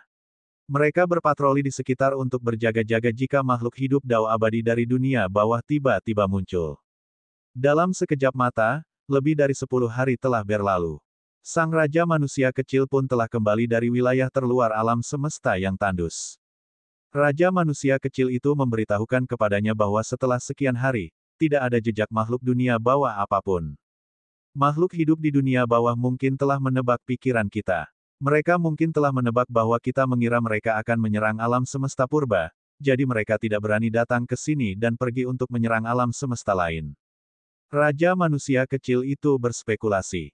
Lu Ming mengangguk. Spekulasi Raja Manusia Kecil itu bukan tanpa alasan. Lagi pula, di antara alam semesta ini, alam semesta purba memiliki permusuhan terbesar dengan dunia bawah, terutama karena ada ahli dari kosmos besar Yin yang jahat di antara mereka. Mudah ditebak bahwa target makhluk dari dunia bawah adalah alam semesta purba. Makhluk-makhluk di dunia bawah tentu akan memikirkan hal ini. Jika mereka masih menyerang alam semesta purba, mereka akan langsung masuk ke dalam perangkap. Tunggu, ada yang tidak beres. Lu Ming tiba-tiba teringat sesuatu dan jantungnya berdebar kencang. Senior, apakah ada ahli dari istana yang di pinggiran alam semesta purba? Lu Ming bertanya. Benar sekali. Aku telah berpatroli selama lebih dari 10 hari dan belum bertemu dengan ahli Dao abadi dari istana yang. Mereka mungkin berpikir bahwa dunia bawah tidak berani mengambil risiko untuk menyerang alam semesta purba, jadi mereka fokus pada 8 kosmos besar lainnya. Kata Raja Manusia Kecil itu. Senior, mungkinkah makhluk dari alam baka juga sudah menebak hal ini dan bertindak sebaliknya? Target mereka sebenarnya adalah alam semesta purba kita. Kata Lu Ming. Semakin berbahaya suatu tempat, semakin aman pula tempat itu. Hal pertama yang terlintas di benak setiap orang adalah bahwa makhluk hidup dari dunia bawah akan menyerang alam semesta purba dan pasti akan memperkuat pertahanan alam semesta purba. Para ahli dari dunia bawah tentu saja memikirkan hal ini juga. Oleh karena itu, para ahli dari istana yang berspekulasi bahwa makhluk hidup dari dunia bawah pasti tidak akan masuk ke dalam perangkap dan menyerang alam semesta purba, jadi mereka mengirim para ahli mereka ke alam semesta lain. Namun, bagaimana jika para ahli dari dunia bawah menebak hal ini dan pikiran dari alam yang? Pada saat ini, bukankah seperti tidak ada seorang pun yang menyerang alam semesta purba? Ini prediksi saya atas prediksi Anda atas prediksi saya. Wajah Raja Manusia Kecil menjadi gelap. Dugaan Luming bukan tidak mungkin. Itu karena orang-orang dari istana yang memang belum datang. Pada saat ini, jika para ahli tersembunyi dari dunia bawah menyerang alam semesta yang sunyi akan sulit untuk menolaknya. Senior, saya menduga bahwa para ahli dari istana yang kemungkinan besar akan bersembunyi di kosmos besar naga terbang, kosmos besar api yang meledak, dan kosmos besar lainnya. Saya akan pergi mencari mereka dan meminta mereka untuk mengumpulkan para ahli jika terjadi kecelakaan. Kata Luming. Baiklah, hati-hati di jalan. Raja Manusia Kecil itu memberitahu. Jangan khawatir, senior. Aku akan melewati lorong kekacauan itu. Itu akan sangat aman. Luming segera berangkat setelah selesai berbicara. Dia tidak berani menunda lebih lama lagi. Begitu banyak hari telah berlalu, dan jika tebakannya benar, para ahli dunia bawah bisa menyerang kapan saja. Meskipun Raja Manusia Kecil itu telah berhasil menembus alam Raja Abadi, dia baru saja menerobos dan memasuki ambang alam Raja Abadi. Dia hanya dapat dianggap sebagai Raja Abadi dengan 5 transformasi. 5 transformasi Raja Abadi hanya merupakan eksistensi di dasar para Raja Abadi. Sedangkan untuk dunia bawah, dia tidak tahu berapa banyak Raja Surgawi yang datang.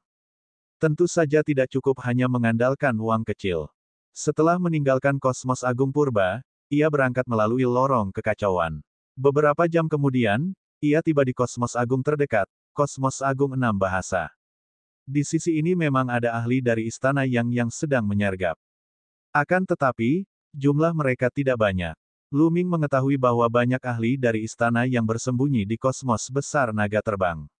Dia berspekulasi bahwa dunia bawah kemungkinan besar akan menyerang kosmos besar naga terbang. Luming segera bergegas menuju kosmos besar naga terbang. Luming tiba di kosmos besar naga terbang setelah setengah hari. Memang banyak pengadilan yang beraliran yang di sini. Luming menemui beberapa Raja Surgawi terkemuka dan memberitahu mereka tentang spekulasinya. Ia kemudian meminta mereka untuk mengirim orang ke alam semesta yang sunyi. Sungguh ide yang konyol. Ini hanya khayalanmu saja. Faktanya, makhluk hidup di dunia bawah tidak berani menyerang alam semesta purba. Tenang saja. Seorang lelaki tua kurus dengan dingin membantah. Istana yang memiliki 5 Raja Abadi di kosmos besar naga terbang, dan tetua kurus ini adalah salah satunya. Namanya adalah Raja Abadi Dewa Tersembunyi dan dia berasal dari kosmos besar jiwa dewa. Senior, saya yakin ada kemungkinan besar dunia bawah akan menyerang tanah yang belum ternoda. Kita harus waspada. Tanah yang belum ternoda tidak memiliki kekuatan untuk bertahan sekarang. Begitu makhluk dunia bawah menyerang, kita tidak akan bisa melawan sama sekali. Luming menangkupkan tinjunya dan berkata, seperti yang kukatakan, dunia bawah tidak dapat menyerang tanah yang tidak ternoda. Aku telah berkultivasi selama bertahun-tahun dan telah melihat banyak konspirasi dan tipu daya. Aku tidak sebaik dirimu, bocah kecil. Minggirlah. Shen Yin melambaikan tangannya dengan tidak sabar. Menurutku Luming benar. Dunia bawah mungkin akan melakukan yang sebaliknya dan menyerang alam liar. Seorang pria kekar dari samping berkata. Dia berasal dari kosmos agung Taiking dan merupakan makhluk abadi sejati dengan 4 perubahan. Saya juga berpikir itu mungkin. Kita mungkin juga mengirim sekelompok orang ke alam liar jika sesuatu yang tidak terduga terjadi. Kata Raja Abadi lainnya dari pegunungan Laut Kosmos Agung. Jika Anda mengirim orang ke alam liar dan para ahli dunia bawah menyerang Wilong atau alam semesta lain akan hancur. Bisakah Anda memikul tanggung jawab itu? Shen Yin berkata dengan dingin. Jika tanah yang tidak tercemar itu hancur, bisakah kamu memikul tanggung jawab? Luming tidak dapat menahan diri untuk membalas. Bagaimana mungkin dia tidak melihat bahwa Raja Abadi Shen Yin sengaja menargetkan alam semesta purba? Barangkali, dia tidak sabar menunggu alam semesta hancur. Berani sekali kau. Aku adalah Raja Abadi. Kau benar-benar abadi. Tahukah kau bahwa kau menentang atasanmu dengan berbicara seperti ini padaku? Raja Abadi Shen Yin memarahi dengan dingin. Aku hanya mengatakan kebenaran. Lu Ming menghadapinya tanpa rasa takut. Oke, aku akan memberitahumu. Jika tanah yang tidak tercemar itu benar-benar hancur, aku akan bertanggung jawab sepenuhnya. Kata Raja Abadi Shen Yin. Anda, Lu Ming terbakar amarah. Mengambil tanggung jawab. Bagaimana jika tanah yang tidak tercemar itu benar-benar hancur? Bahkan jika kamu mati 10.000 kali, kamu tidak akan dapat menebusnya. Lu Ming, aku akan pergi ke alam liar bersamamu. Kata 4 wujud abadi sejati dari kosmos agung-agung murni. Namun, Raja Surgawi lainnya tidak berbicara. Bab 5521, Rumput Giok. Lu Ming tahu bahwa orang-orang ini kemungkinan besar tidak akan pergi ke hutan belantara bersamanya. Pertama, mereka percaya bahwa kemungkinan makhluk dunia bawah menyerang alam liar sangat kecil, tetapi kemungkinan mereka menyerang alam semesta naga terbang dan alam semesta lainnya bahkan lebih tinggi. Begitu mereka pergi ke alam liar, mereka akan menyebabkan kehancuran alam semesta lain, dan tanggung jawabnya sangat berat. Alasan lainnya adalah dia tidak ingin menyinggung Raja Dewa Abadi yang tersembunyi. Selamat tinggal, Lu Ming berkata dengan dingin dan berbalik untuk pergi. 4 wujud abadi sejati dari kosmos agung Tai King juga bersamanya. Nama orang ini adalah Tai San. Penampilannya seperti pria kekar setengah baya dan sangat terus terang. Dia pernah bekerja sama dengan Lu Ming dalam diagram gunung dan sungai Tai King dan mereka memiliki hubungan yang baik. Lu Ming, jika makhluk-makhluk dunia bawah benar-benar menyerang alam semesta purba, kita tidak bisa melakukannya sendiri. Kita harus pergi ke medan perang dan melapor kepada Raja Semut sehingga dia bisa mengirim lebih banyak orang. Kata Tai San, sudah terlambat. Butuh setidaknya 3 hari untuk pergi ke medan perang 2 alam. Perjalanan pulang pergi akan memakan waktu 6 hari, hampir 7 hari. Pada saat itu, makhluk-makhluk dari dunia bawah mungkin sudah mulai menyerang. Kata Lu Ming, air yang jauh tidak dapat memadamkan api yang ada di dekatnya. Otaknya berputar cepat saat ia mencoba memikirkan solusi. Lalu apa yang harus kita lakukan? Tai San juga mengerutkan kening. Aku akan pergi ke Wanling Grid Cosmos untuk mendapatkan bala bantuan. Perjalanan dari sini ke Wanling Grid Cosmos akan memakan waktu paling lama 1 hari. Aku berteman lama dengan Wanling Grid Cosmos, jadi aku mungkin bisa mendapatkan bantuan dari seorang ahli. Kata Lu Ming, baiklah, aku akan pergi ke hutan belantara terlebih dahulu untuk membantu menjaganya. Kau pergi ke kosmos besar 10.000 roh. Kata Tai San, saudara Tai San, Lu Ming tidak akan pernah melupakan kebaikan hati ini. Lu Ming menangkupkan tinjunya dan merasa tersentuh. Meskipun tahu bahwa perjalanan ke alam liar itu penuh dengan bahaya, Gunung Tai tetap memutuskan untuk pergi. Lu Ming akan mengingat kebaikan ini. Tai San tertawa dan memimpin untuk pergi. Mereka menuju alam semesta purba melalui terowongan kekacauan. Lu Ming juga bergegas ke kosmos agung Wanling melalui terowongan kekacauan. Lu Ming berlari dengan kecepatan penuh dan tiba di 10.000 roh kosmos besar dalam sehari. Lu Ming, mengapa kamu ada di sini? Seorang wanita tua yang berada pada tingkat keabadian sejati memandang Lu Ming sambil tersenyum. Dia memiliki kesan yang baik tentang Lu Ming. Bukan hanya karena Lu Ming memiliki hubungan dengan Lan Ling, murid Kaisar Giok, tetapi juga karena Lu Ming telah menyelamatkan banyak makhluk abadi dari 10.000 roh kosmos besar dari medan perang makhluk abadi, termasuk keturunannya. Sesama makhluk abadi, aku di sini untuk meminta bantuan.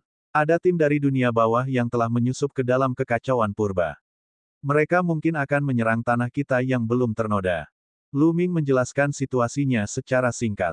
Saat ini, tidak banyak Raja Abadi yang tersisa di kosmos besar 10.000 roh kita untuk menjaga tempat itu. Jika kita ingin pindah, kita harus mendapatkan persetujuan dari Kaisar Giok. Kebetulan Kaisar Giok masih menjaga kediaman abadi Giok. Aku akan mengajakmu menemuinya. Kata wanita tua itu. Lu Ming mengangguk dan mengikuti Krone yang benar-benar abadi ke kedalaman kediaman abadi Jade.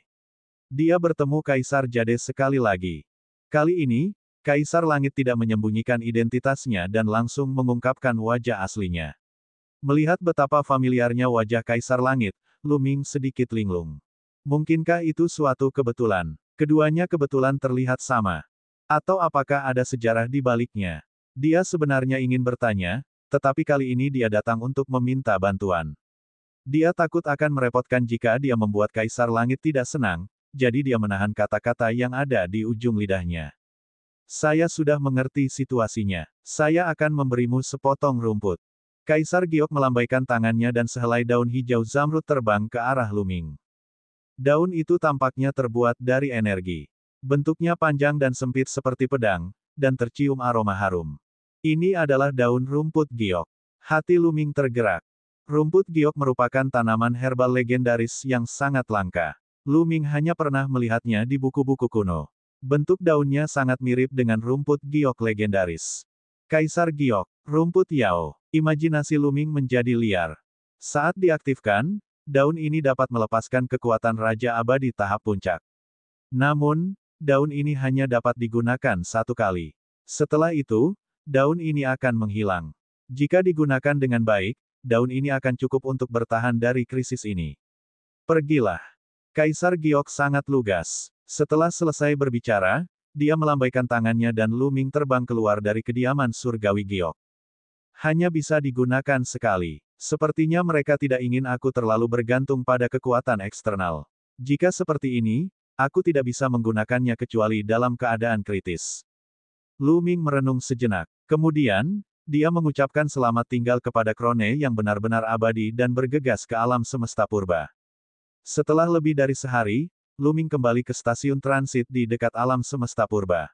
Ia kemudian terbang ke dalam kekacauan dan terbang menuju saluran alam semesta dari alam semesta purba. Namun, setelah terbang cukup jauh, Luming tiba-tiba berhenti.